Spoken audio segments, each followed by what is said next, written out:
এই যে নতুন রাজনৈতিক দল, এই দলটিকে আমরা যারা ছাত্র রাজনীতি করি এবং বিএনপি সবচেয়ে বেশি সাধুবাদ জানিয়েছে,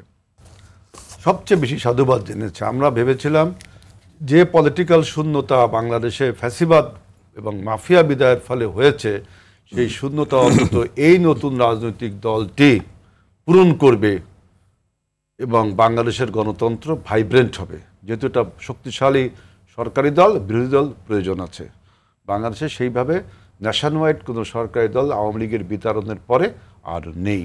সেটা আমি ভেবেছিলাম এই এনসিপি দ্বারা হবে, কিন্তু এই সমস্ত এনসিপির নেতা কর্মীদের যে প্রভোকিংস, বিশেষ করে অন্য দলকে উস্কানো, সিনিয়র নেতাদের সম্মান দিয়ে না জেনে ইনফেন্টাইল অ্যাটিটিউডে কথা বলা, যেমন childish, not like child like simply, it is childish এদের কথাবার্তা।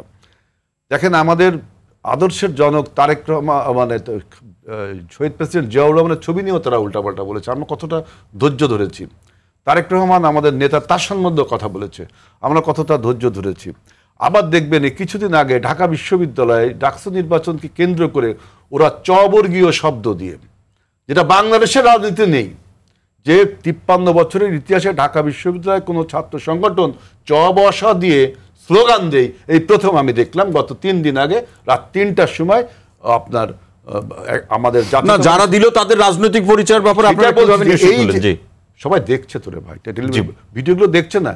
এই যে রাজনীতিতে অশ্লীল অশ্রাব্য ভাষার আমদানি এবং আজে বাজে কথাবার্তা বলা, এবং ওদের প্রভোকিংসটা দেখবেন যাতে বিএনপি রিয়াক্ট করলে কি হচ্ছে, দেশে একটা নৈরাজ্য সৃষ্টি হলে কি হচ্ছে, নির্বাচনটা পিছিয়ে যাচ্ছে, নির্বাচনটা আনসার্টেনিটি চলে যাচ্ছে, বাংলাদেশের গণতন্ত্র প্রতিষ্ঠিত হচ্ছে না হলে কি হবে, আপনার হাসিনার হাত শক্তিশালী হবে, ভারতের হাত শক্তিশালী হবে।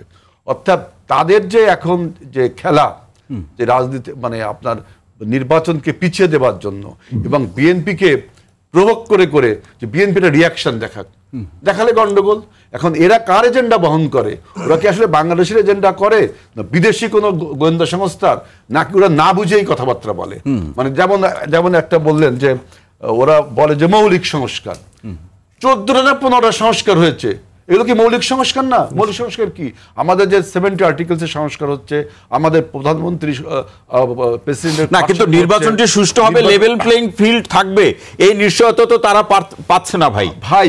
তারা তো নেশন ওয়াইড দল হয়ে এখন ওঠেনি। আমরা চাচ্ছি তারা যদি এখন অন্য দলের ভাবশিষ্যে পরিণত, আমি যেটা বলতে গিয়েছিলাম যে ওরা নিজেরা ইন্ডিপেন্ডেন্ট কোনো রাজনৈতিক দল না হয়ে কোনো রাজনৈতিক বয়ান একটা দিয়েছে, 24 দফা না 25 দফা একটা দিয়েছে, কোনো ইডিওলজি, কোনো প্রোগ্রামস না দিয়ে ওরা দেখি জামাত বা অন্য কারো ভাবশিষ্যে পরিণত হচ্ছে, বুঝছেন? ইন্ডিপেন্ডেন্ট রাজনৈতিক দল হয়ে উঠলে সবাই সেটা থেকে সমর্থন করতো। এখন লেভেল প্লেইং ফিল্ড বলতে আপনি কি বোঝাচ্ছেন? এনসিপি এবং আপনার সরকারের এনসিপি সদস্য এখনো 2 জন রয়েছে না, এখনো 2 জন এনসিপি সদস্য রয়েছে। বরঞ্চ আমরা বলতে পারি যে এই সরকারটা না, এনসিপি সদস্য, তারা তো এনসিপির কোনো পদ বহন করছে না। বৈষম্য বিরোধী ছাত্র আন্দোলনের যে 3 জন নেতা বা 5 জন নেতা, তার মধ্যে 3 জন সরকারে গিয়েছিল, ডক্টর ইউনূস তো নিজে বলেছে এটা। আপনি 1 জন পদত্যাগ করে আসছে, আর 2 জন রয়ে গেছে না। এবং ডিসি এসপি পদায়নে আপনার সচিবালয় থেকে যে লঙ্কাকাণ্ড ঘটেছে, টেলিভিশন বিশেষ করে পত্রপত্রিকায় লেখা হয়েছে না, রাত্রেবেলায় সচিবালয় বন্ধ করে বিভিন্ন ডিসি নিয়োগ হয়েছে, অনেক কিছু হয়েছে। আমি এনসিপির বিরুদ্ধে, ওরা যেটা ছাত্র নেতা, ওদের বিরুদ্ধে কথা বললে আমার নিজের দিকে লেগে, আমিও ছাত্র নেতা ছিলাম, কিন্তু ওদেরকে প্রথমে রাজনৈতিক সংস্কৃতি মেনটেন করতে, পলিটিক্যাল ডিকশনারি, ওরা নিজেকে যদি বিদ্যা কল্প দ্রুম ভাবে পলিটিক্সে, তাহলে এটা কিন্তু আমাদের জন্য খুবই হতাশাজনক হবে। আপনি সবাই মাত্র রাজনীতি আসছেন, যেমন বলছেন যে কি মৌলিক সংস্কারটা বললেন, আমি বললাম যে 15টা সংস্কার সবাই ঐক্যমত হলাম, আরো সংস্কার হবে, মৌলিক সংস্কার কোনটা আমি বুঝলাম না। আমরা ইন্ডিপেন্ডেন্ট নির্বাচন কমিশন সংস্কার করলাম, নারী আসনে সেগুলো তো আছে, কিন্তু নির্বাচন কমিশন নিয়ে হেলাল ভাই নির্বাচন কমিশন নিয়ে তো তাদের প্রশ্ন, যে নির্বাচন কমিশন আপনাদের পারিবারিক প্রতিষ্ঠানে পরিণত হচ্ছে, তাহলে নির্বাচন সুষ্ঠু হবে কিভাবে? আর একটা প্রভোকিংস, আমাদের পারিবারিক প্রতিষ্ঠানে নির্বাচন কমিশন যদি তার পছন্দ হয় সরকারকে সরাই দিক, আমাকে নির্বাচন কমিশনকে পা ধরে টানিয়ে রাখছে নাকি? থাকুক, তার যদি না, তারা তো এই বর্তমান এই যে বিগত সরকারের রাষ্ট্রপতিকেও তো এই এনসিপি বা শিক্ষার্থীরা কিন্তু সেটা বিএনপির জন্য পারেনি, এই অভিযোগটি আছে। এটা তো আপনারা গোপন কথা ওরা বলে, এটা তো কেউ জানে না, কিন্তু ওরা যে কথাটা বলছে জাতীয় সরকার, আপনিও বললেন জাতীয় সরকার, আমরা মানিনি। আমরা কেন মানবো জাতীয় সরকার? জাতীয় সরকার যদি হতো, নির্বাচনটা হতো কিভাবে তাই বলেন?